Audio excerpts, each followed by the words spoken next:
क्या आपने कभी सोचा है, समुद्र मंथन के समय देवता और असुर जिस विशाल नाग को रस्सी बनाकर खींच रहे थे, वह नाग आखिर था कौन?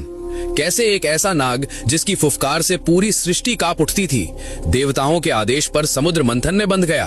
और सबसे बड़ा सवाल, इतना खतरनाक और शक्तिशाली नाग आखिर भगवान शिव के गले में क्यों रहता है? क्या ये सिर्फ एक कहानी है या इसके पीछे छिपा है कोई रहस्यमयी रहस्य? आज हम जानेंगे नागों के राजा वासुकी नाग की पूरी कहानी। पुराणों के अनुसार पृथ्वी के नीचे एक रहस्यमयी संसार मौजूद है जिसे नागलोक कहा जाता है।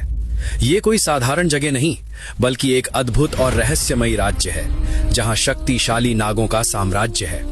कहा जाता है कि वहां के महल सोने और रत्नों से चमकते हैं और वहां रहने वाले नाग अद्भुत शक्तियों के स्वामी हैं। कुछ नाग इतने शक्तिशाली थे कि वे मनुष्य का रूप भी धारण कर सकते थे, लेकिन उन सभी नागों में सबसे शक्तिशाली और महान था नागों का राजा वासुकी। नागलोक के इस रहस्यमयी संसार में कई शक्तिशाली नाग रहते थे, लेकिन एक दिन वहां जन्म हुआ एक ऐसे नाग का जो बाकी सभी से अलग था। वो था ऋषि कश्यप और नाग माता कद्रू का पुत्र। जन्म के समय ही उसके शरीर से एक अद्भुत तेज निकल रहा था। उसकी आंखों में ऐसी चमक थी जिसे देखकर बड़े बड़े नाग भी चकित रह गए। उसी दिन भविष्यवाणी की गई कि ये बालक एक दिन नागों का सबसे महान राजा बनेगा। उसका नाम रखा गया वासुकी। समय के साथ साथ वासुकी बड़ा होने लगा। उसका शरीर इतना विशाल हो गया कि वो पहाड़ जितना बड़ा दिखाई देता था। उसकी एक फुफकार से धरती कांप उठती थी। नागलोक के सभी नाग उसकी शक्ति से प्रभावित थे। धीरे धीरे वासुकी नागलोक का सबसे शक्तिशाली नाग बन गया और एक दिन उसे नागों का राजा घोषित कर दिया गया। लेकिन वासुकी केवल शक्तिशाली ही नहीं था, वो भगवान शिव का परम भक्त भी था। वो अक्सर कैलाश पर्वत के पास जाकर भगवान शिव की तपस्या करता था। उसकी सच्ची भक्ति देखकर भगवान शिव प्रसन्न हो गए। तब शिव ने वासुकी को आशीर्वाद दिया और उसे अपने गले में धारण कर लिया। ये सम्मान पूरी सृष्टि में बहुत कम प्राणियों को मिलता है, लेकिन वासुकी को मिला क्योंकि उसकी भक्ति सच्ची थी। उसी समय देवताओं के सामने एक बड़ी समस्या आ गई। असुर लगातार शक्तिशाली होते जा रहे थे और देवताओं की शक्ति कमजोर पड़ने लगी थी। तब सभी देवता भगवान विष्णु के पास पहुंचे। भगवान विष्णु ने कहा, अगर अमृत मिल जाए तो देवता अमर हो सकते हैं, लेकिन अमृत समुद्र के भीतर छिपा हुआ था और उसे निकालने के लिए एक विशाल कार्य करना था, समुद्र मंथन। समुद्र को मथने के लिए देवताओं और असुरों ने मिलकर योजना बनाई। मंदराचल पर्वत को मथनी बनाया गया, लेकिन समस्या ये थी कि इतनी बड़ी मथनी को घुमाने के लिए एक विशाल रस्सी चाहिए थी। तब देवताओं को याद आया नागों का राजा वासुकी।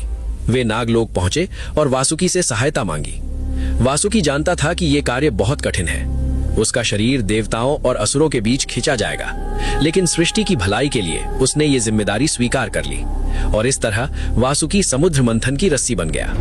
देवता वासुकी की पूंछ की तरफ खड़े हुए और असुर उसके फन की तरफ। फिर शुरू हुआ इतिहास का सबसे महान कार्य, समुद्र मंथन। जब देवता और असुर वासुकी को खींचते तो पूरा समुद्र उफान मारने लगता। आकाश में बिजली चमकती और धरती कांप उठती।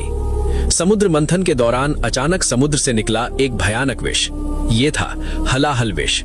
इस विष की शक्ति इतनी भयंकर थी कि पूरी सृष्टि नष्ट हो सकती थी। देवता और असुर दोनों भयभीत हो गए। जब पूरी सृष्टि खतरे में पड़ गई, तब भगवान शिव आगे आए। उन्होंने वो भयंकर विष अपने हाथों में लिया और बिना किसी डर के उसे पी लिया। वो विष शिव के गले में रुक गया और तभी से उनका नाम पड़ा नीलकंठ। वासुकी ने यह सब देखा और उसके मन में भगवान शिव के लिए और भी अधिक सम्मान बढ़ गया। समुद्र मंथन के बाद वासुकी फिर नागलोक लौट गया, लेकिन उसका संबंध हमेशा भगवान शिव से जुड़ा रहा।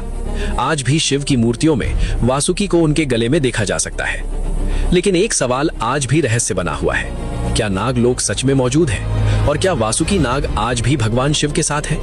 पुराणों के अनुसार जब भी पृथ्वी पर कोई बड़ा परिवर्तन होने वाला होता है, तब नागलोक में हलचल मच जाती है और उस समय नागों का राजा वासुकी फिर से जाग उठता है।